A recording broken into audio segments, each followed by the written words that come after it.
story of the Black Knight begins way back in 1899. Nikola Tesla, an inventor from Croatia, announced he was receiving an electrical signal which appeared to be intelligent.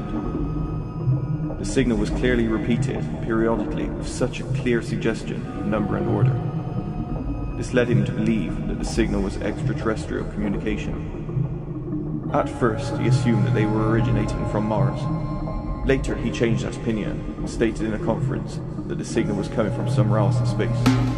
Fast forward to the 1920s, and various ham radio operators began to receive strange coded messages. One ham radio enthusiast recorded the signal and claimed he deciphered it, saying that it was a star chart centered on the Epsilon Bootis star system. In 1928 in Holland and again in 1929 aboard a research vessel in the South China Sea, they were transmitting sounds over the radio. The return echoes were examined, and they were not as neatly spaced as had been sent. In fact, they were highly irregular, ranging from 1 to 30 seconds in delay time. At the time, the discrepancies were explained as fluctuations in the ionosphere, or magnetic disturbances, where the pitch or frequency of the sounds did not change, only the spacing of the echoes. In the 1970s, this mystery was carefully examined and deciphered by Duncan Lunan, a scientist from Scotland. He plotted a vertical axis of the transmitted pulse sequence with a horizontal axis of echo delay time. The result was once again a picture of the constellation Bootis as it would have looked 13,000 years ago. In May 1954, 2 newspapers were released claiming that there were already 1 or 2 artificial satellites orbiting the Earth. This was long before the launch of Sputnik 1, the first man-made satellite to be launched into orbit in 1957.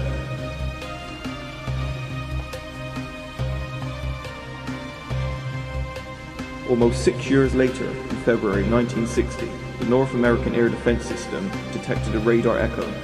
It was a detection that sent them and the entire US military into a blind panic. They had detected a UFO in orbit around the Earth, an unknown satellite. None of their intelligence sources had any inkling that the Soviets could have launched a new satellite undetected. As the data came in, more startling facts were revealed.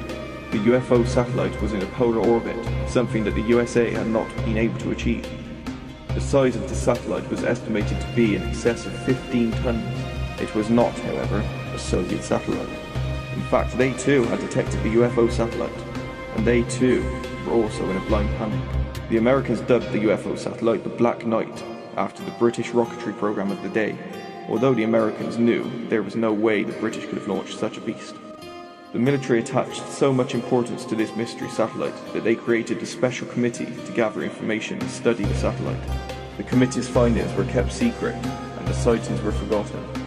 The UFO satellite was actually photographed on September 3rd, 1960, 7 months after it first appeared on radar, by a tracking camera at Grumman's aircraft factory on Long Island. It could sometimes be seen from the ground as a glowing red object. In 1963, American astronaut Gordon Cooper was launched into space on a 22-orbit mission. During his final orbit, Cooper reported a UFO. He could see a glowing green object ahead of him in space, which appeared to be closing in on his capsule. The tracking station Cooper was reporting to in Australia was able to pick the UFO up on radar. This event was reported by NBC, but reporters were forbidden to ask Cooper about the event on his landing. The official explanation is that an electrical malfunction in his capsule had caused high levels of carbon dioxide, which induced hallucinations. And they stuck to this explanation, even though the UFO was picked up on radar. Slightly earlier than this, in March 1960, Time magazine released an article explaining that a mysterious dark satellite had been detected in orbit by the US. The US once again went into a blind panic, thinking that it could be a surveillance satellite launched by the Russians. It took 2 whole weeks before an official explanation was issued. The explanation was that the evidence from both Air Force and Navy pointed to Discoverer 5, which was fired from Vandenberg Air Force Base in California on the 13th of August, 1959. Discoverer 5 had been orbiting for 7 months at this point. Surely they were well aware of its position by now? With the 2-week silence and poor explanation, everything pointed to a cover-up. In December 1998, Space Shuttle Endeavour was launched on a mission to dock with the International Space Station. All of these links are to the following photos that were taken during the mission. To see the rest of the photos, either go to the links which will be posted below, or see our other video on the Black Knight. The photos are labelled as space junk on NASA's website. They were also once labelled as a blanket which was lost on the mission, and even a seat. If they are any of these, then why keep changing the explanation? Many people believe that this is just another NASA cover-up, and that these are actually images of the Black Knight satellite. Whether these are actual pictures of the Black Knight or not, with all of the evidence contained in this video, we know that the Black Knight is real, and that it's probably still in orbit to this day. And being in polar orbit, we know that whoever put it there wanted it to be found. Whether NASA or anybody else has responded yet is not known, and probably won't be for a very long time.